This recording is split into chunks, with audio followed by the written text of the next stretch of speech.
We blijven nog even in de Maashaven in Remun. Het Jazz City project wat daar gebouwd wordt, is een enorme klus, maar krijgt steeds meer vorm.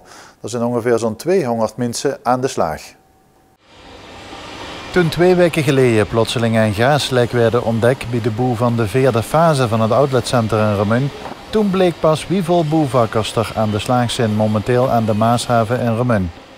Want niet alleen de uitbreiding van het outletcenter en de bouw van een enorme parkeergarage is in volle gang, ook het Jazz City project begint langzaam zijn definitieve vorm te krijgen. Het gaslek werd gedicht en de bouwvakkers kosten weer aan de slag. En dat doen ze nu al wekenlang. Zo moet het eruit gaan zien. Een boulevard met Amerikaanse uitstraling en allure. Maar nu is daar nog weinig van te zien. De flinke regenval van deze week zorgde voor aardig het modder en regenplassen op de bouwplaats. En hier is het dus nog niet echt fijn flaneren.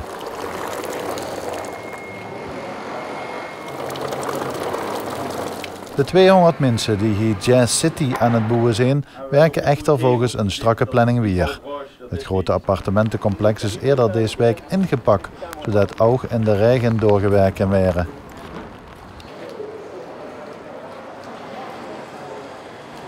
En zo zijn vooral langzaam de contouren van de nieuwe winkels en appartementen tevoorschijn komen. En kunnen we ook voor het eerst genieten van het uitzicht dat ze hebben vanaf de bovenste etage. Vooral veel outletcenters is er hier en aan de andere kant een prachtig uitzicht op de Maasplassen.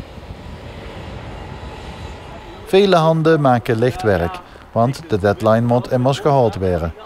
Maar in de toekomst kan er wel eens een tekort komen aan gekwalificeerde vakmensen.